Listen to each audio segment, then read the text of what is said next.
Hello and welcome back to the couch. We saved you a seat. My name is Luke, and today we're going to be talking about Thunderbolts. I just got out of the theater. I saw it at 2 p.m. Eastern Time, and it's just here we go. I'm just going to give you my first reaction, okay? It's pretty good. Like it's a pretty good movie. It's a good theater movie.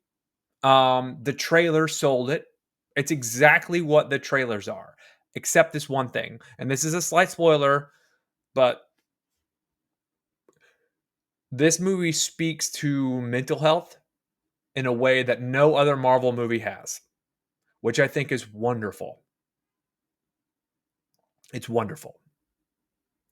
Now, now that we've talked about that, because I think that's the big sell of the movie. Honestly, the massive takeaway is that it's the mental health aspect. So it's really, really good.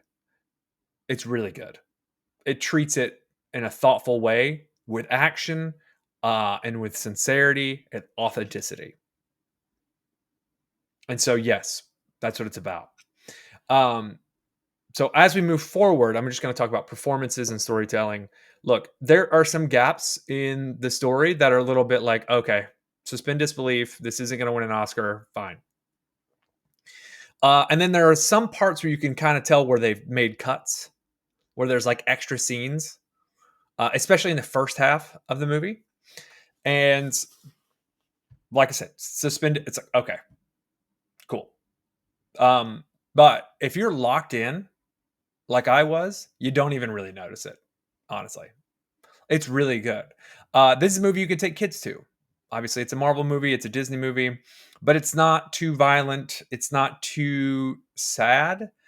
It's really thoughtful. That's what I'll say about this movie. It's very thoughtful. Whereas other Marvel movies that we've seen weren't so thoughtful, or they would make poor joke poor joke moments where maybe they shouldn't have a joke here. But I really feel like this movie got its message across, which was this is a team coming together, and the obstacles that they had to keep them from coming together were compassion, And so I love that that's the thing. I love that that's the thing. Now, if we want to talk about action, there's pretty good action. Century is hilarious and awesome and amazing. It's not exactly what I thought it would be, but I'm now super interested into where that character is going to go. The Void is exactly what I thought it would be. To be frank, the trailer sold it perfectly. No real surprises with the Void and Century. The Winter Soldier, hilarious. He's my favorite Marvel character. I wish he had gotten the shield. I'm just gonna say it. He's really, he's really quite good. Sebastian Stan is great. Yelena is kind of the lead. This is also like secretly her movie, kinda. She's the heart of the movie, I'll say. Every other character is showcased very well, but she's the heart. Like she's the heart of the movie. Everyone is good. I don't think there's a bad actor in the. I never really caught them acting. Shout out to the woman who played the woman who played the assistant to our villain. Pretty good. Shout out to her. Shout out to her. But this is a step up, I would say, from every every Marvel movie that we've seen so far since Avengers Endgame. Yeah, this is a little bit better than all of them at the very least. Great performances, and I love how much screen time Ghost got. She got a lot, like more than I thought, actually. John, Walker. Honestly, they treated Walker a little more seriously than I thought they would. To be honest with you, I was expecting them to treat Walker like the butt of a joke all the time. But he's good. He's good. It's a good movie. I'm not surprised. This is definitely a theater watcher. But yeah, Yes. We're about 5 minutes into this, so I'm going to jump into a few other things. The music is solid. The end credit scenes are pretty solid. I've got a few. I got one very minor gripe with the end credit scene. Just a little thing. I don't think that's. I'm not going to mention it. I'm not going to mention. I'm not going to spoil that. But it's those are good. There are two, by the way. They're good. They're funny and they're good. Um, what else happens? But yeah, no. Century or the Void. The way they approach that is different than the animated series, right? In the animated series, Century is verbose and like an anti-hero Superman. Century in this movie is not an anti-hero Superman. They treat it differently. And the way they do treat it is I think it'll speak to all of us. Like one of the things that I liked about the DC Superman, the more recent trailer, was a humanized Superman. You know, we can empathize with him. That's the big problem with making a Superman character is like how can we as humans, how can we connect with something like Superman. And with Sentry, who has similar abilities and a similar level of invulnerability, we can empathize with this person. We can empathize with what's happening here. Um, you know, uh, it's a good movie. I mean, the trailer sold it. It's a good movie. It's not the greatest. It's not the greatest Marvel movie, but it's pretty good. Now I'm going to talk about spoilers. So spoiler.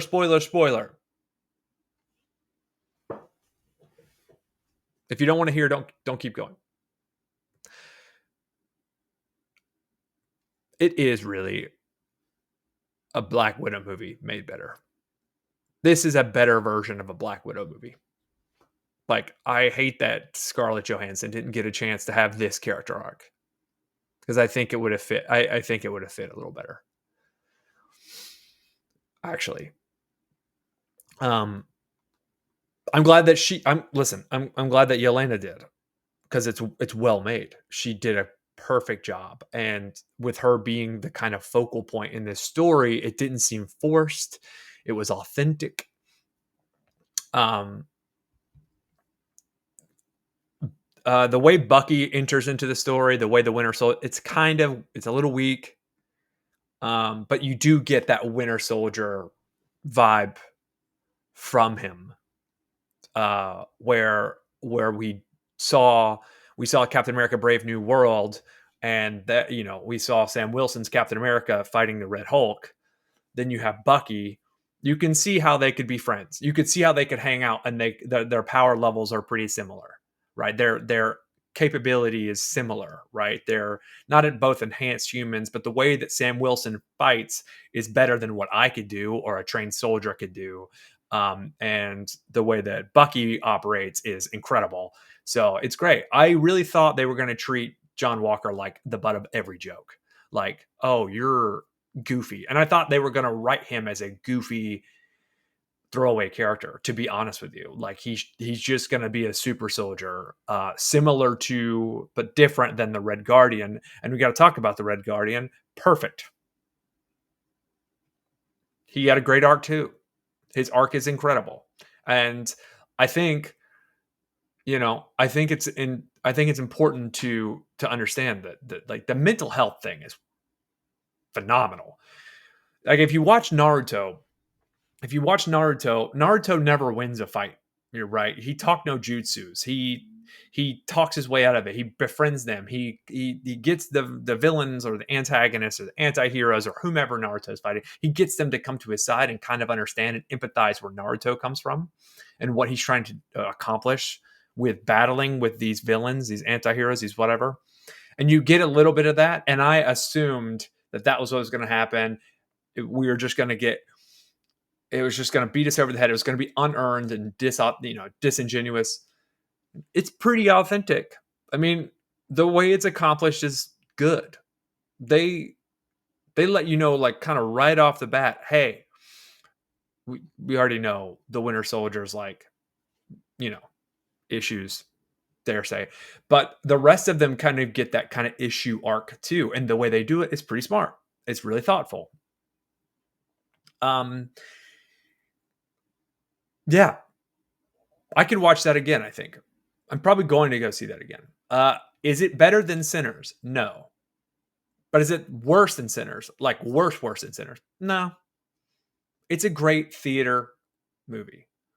And I got to say, I'm surprised by Ghost and I'm surprised by John Walker. Like they were like good. They fit that role really, really well. Like I knew that Yelena was going to be a great character, but yeah, it ended right. Like I said, we're still in spoiler territory. The final cutscene. Here's the final cutscene that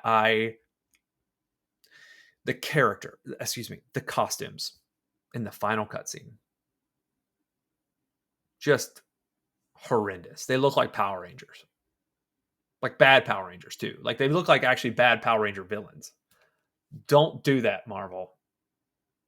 Don't do that. I do love Bucky's hair. It's like, I'm waiting for him to say armed and dangerous. I didn't hear him say it, but yeah. And the fast, this, it makes me think that the Fantastic Four lose. It could be that they don't, that they're traveling to this Earth because of something that happens, blah, blah, blah, blah, blah. But with Doom or whatever, the Silver Surfer or whatever happens in the Fantastic Four movie that comes out. But yeah, all in all, it's a great experience.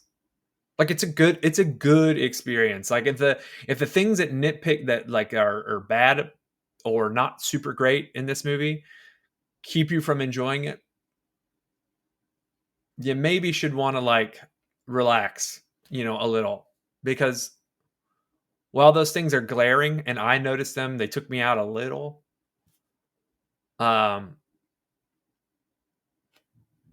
It's a good movie. It's a good movie and it's fun. So let me know what you think about this in the comments down below. And if I miss anything, let me know. Oh, by the way, the way they got rid of what's her face, the copycat, that sucked. That sucked. I wish that had not happened. But we don't need that character, so it's okay. And that character is kind of it's just a genuine, just a bad guy. So we don't need him, but it sucks how they did it. That sucked. But yeah, pretty good movie. Anyway, share what you thought. Like and share. Comments below. And let us know what you thought. Like and subscribe. We've got memberships if you want to join and support the channel, support my background, which is awesome. My studio, # living room. And other than that, I had a great time with the movie. So until next time, later, taters.